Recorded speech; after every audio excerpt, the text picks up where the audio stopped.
Why? I have something on my face, don't I? Killer Moth has always been more of a gimmick and joke character within the DC Comics, but within the 2004 The Batman universe, he's arguably more of a joke than ever before. Well, until he mutates, that is. But before we get to his mutation, we have to talk about his time before the mutation, which is where him being a joke comes in. You see, Killer Moth was heavily inspired by the Penguin to become a criminal. He wanted nothing more than to just work alongside him.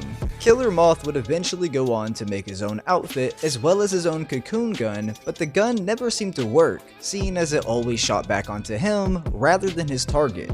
Killer Moth also seems to have a bond with real moths as they're seen swarming around him. But as for Killer Moth himself, he appears to lack self-confidence as well as having low self-esteem, resulting in him coming off a bit shy and awkward. He also lies about his capabilities, which shows us that he just wants to be accepted by the group, but most importantly, by the Penguin. Killer Moth offers the Penguin his talents, if you will, but the Penguin brushes him off and assigns him to be his coffee boy, more or less. But it's a job that Killer Moth is beyond happy to have. The job itself didn't matter, but the opportunity to work alongside his role model meant everything to him. Even with the Penguin basically ignoring him and belittling him at times, Moth still admires him. He feels completely blessed just to be working alongside the Penguin. This opportunity gives Killer Moth a sense of meaning. He finally feels useful, even if his uses are for minor jobs like getting coffee. Going back to his low self-confidence and low self-esteem, Killer Moth, at any point, even with the Penguin being his role model, could have been his own boss, so to speak. But Killer Moth doesn't want that. He wants to work for the Penguin. He likes being his henchman. It provides a greater sense of pride and joy for him. However, going back to the episode itself, after being mocked and then assigned to coffee duty, Team Penguin goes on their first mission.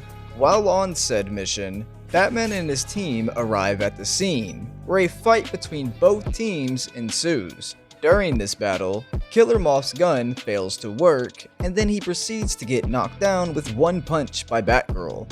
However, the fight ends with Team Penguin coming out on top and escaping. Sometime after, Killer Moth is driving the chemical agent they stole to their next heist, but the chemical begins to mutate Killer Moth, which turns him into a cocoon at first, but then he later emerges as the giant Killer Moth.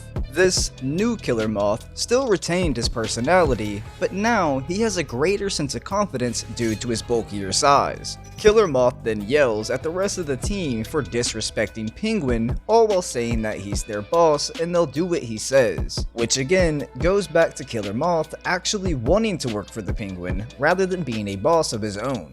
Even with his new form and abilities, which make him well then more capable of being a good criminal on his own, he still would rather just be a henchman for the Penguin, which not only goes back to the Penguin being his role model and inspiration, but it also goes back to Killer Moth's low self-esteem and self-confidence. He feels like he needs a boss, specifically the Penguin as his boss, as the Penguin provides that greater sense of meaning and service for Killer Moth. Those two things are the exact things that Killer Moth has been searching for his entire life. And now, not only does he have those things, but he also has the capabilities to prove just how useful he can be to the Penguin.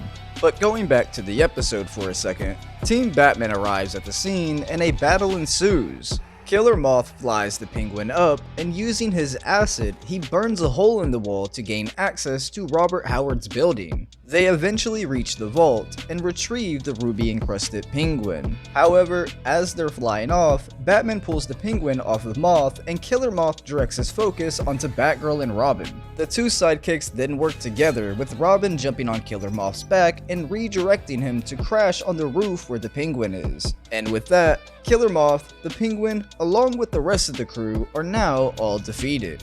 Killer Moth would go on to cameo within the episode Rumors, however, it's only by a picture. Moth would also go on to appear within the comics, with the issues he's in being The Batman Strikes, issue 32, and The Batman Strikes, issue 49, but I won't be covering those as they don't really show much more of his personality. Killer Moth, much like Gearhead and Ragdoll, adds more variety and creativity to this universe. Like I said in the previous videos, when having characters like these, along with the major villains, it really brings much more to life within this world and within the show in general. Much like Gearhead and Spellbinder, my only gripe is that we don't get to see much of Killer Moth's personality. However, we do know that he wants to be accepted, which causes him to lie for the sake of fitting in. We also know he has low self-esteem and low self-confidence, which results in him being a little shy and coming off a bit awkward. Even in his speech, he almost sounds scared when talking at times. Speaking of his voice, Killer Moth was voiced by a reoccurring voice actor on this show, with that voice actor being Jeff Bennett, who yes, also voiced Ragdoll and Dave. Shout out to you, you legend. But now, on to his design. His design is simple, but not as simple as somebody like Cluemaster's design. Killer Moth is not only vibrant, which that alone already causes the viewer to place their eyes on him, but he also has a swarm of moths that fly around his face, which is something else that causes the viewer to look at Killer Moth. It's a simple touch, but it's also an amazing touch. Then you have his mutated form, which not only makes him more threatening, but also makes the character of Killer Moth more interesting, especially since he keeps his personality and mental state. Again, it's a simple touch, but it's also an amazing touch. But that, my friends, was the Karmic mutation of Killer Moth. If you made it this far into the video, comment down your favorite depiction of Killer Moth. I always love to hear y'all's opinions. But with that said, it's been ugly, and I'll see y'all in the next one.